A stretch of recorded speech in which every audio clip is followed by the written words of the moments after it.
Hey friends, welcome to eSports, your go-to for all things football.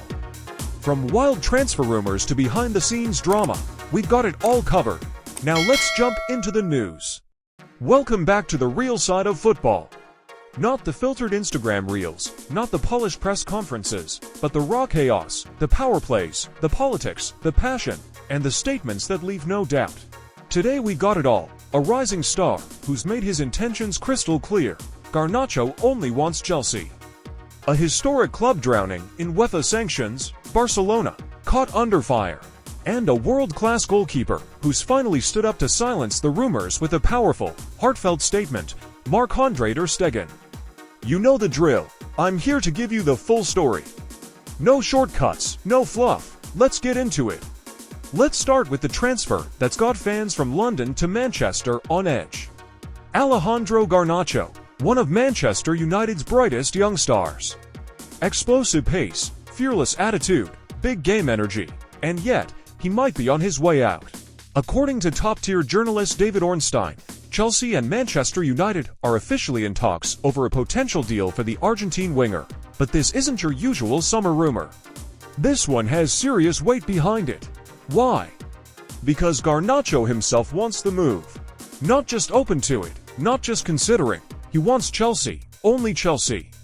He's reportedly communicated this clearly to his camp. No backup options, no other preferences.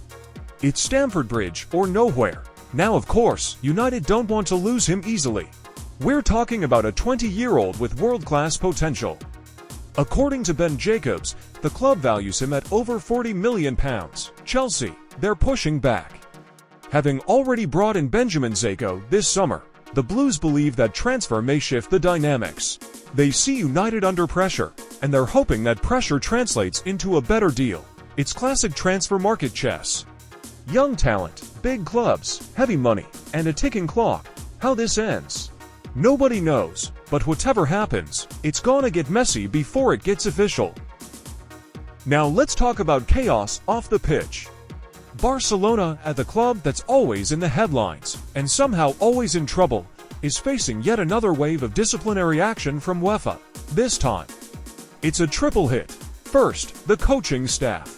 Hansi Flick, Barca's newly appointed manager, and his assistant Marcus Sorg have been suspended for one European match and fined €20,000 each. The reason? Violation of UEFA's Code of Conduct during their recent European tie. What exactly they did wrong hasn't been fully detailed, but clearly, UEFA weren't impressed. Then we've got two players caught in the storm, Lamine Yamal, the young phenom, the face of Barca's future, and Robert Lewandowski, the veteran striker and goal machine. Both of them have been fined €5,000 for failing to report on time for their post-match doping tests in the return leg against Inter.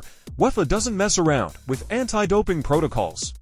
Doesn't matter if you're 17 or 35, you break the rules, you get fined, no questions asked. And to top it all off, Barcelona themselves have been hit with a €7,750 fine for fan misconduct. Objects thrown onto the pitch, flares lit in the stands. That classic fiery Camp Nou energy. But UEFA isn't in the mood for fireworks. So here we are, a coach suspended, players fined, club penalized. And all of this before Flick has even truly begun his European journey with Barca. If this is the warm-up, what's the main act gonna look like? Now this last one, it hits different. Marc-Andre Ter Stegen, Barcelona's longtime goalkeeper, locker room leader, and one of the most respected figures in European football, has finally spoken. For weeks, rumors have been swirling around his injury, his surgery, and the idea that Barca may have used his absence to create space on the wage bill, essentially to register new signings. Some called it clever management, others called it shady.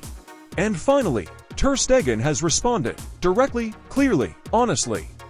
In a statement released to the public, he opened up about how difficult the last few months have been. Not just physically, but mentally and emotionally. The kind of hardship that most fans never see. The quiet battles behind closed doors, he said, greater than my motivation has always been to help the team and do what I love most, to compete.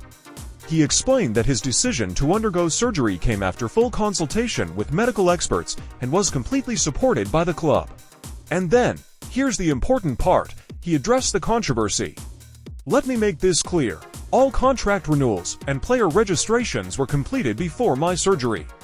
At no point did I ever imagine that my unfortunate injury would be linked to such speculation." He shut it down, and just in case anyone doubted where his heart is, he ended with a message straight to the fans. "Greater than one thing will never change. I love you, Barca fans. That's class, that's leadership. That's why, even when he's not on the pitch, Ter Stegen remains one of the most respected players in world football." So there you have it, one player pushing for a new chapter. One club dealing with fire from every direction. And one man calm, focused, loyal, reminding us that sometimes silence says nothing, but truth says everything. This is why we love the game. It's never just about 90 minutes, it's about the drama, the people, the choices, and the stories that shape it all. So what do you think? Will Garnacho really become a blue? Can Barca keep their focus under this pressure? And did Ter Stegen just end the rumors once and for all? Drop your thoughts in the comments, like if you felt the passion. Share if you live for football like we do. And don't forget, subscribe for more, because tomorrow, there's always another story.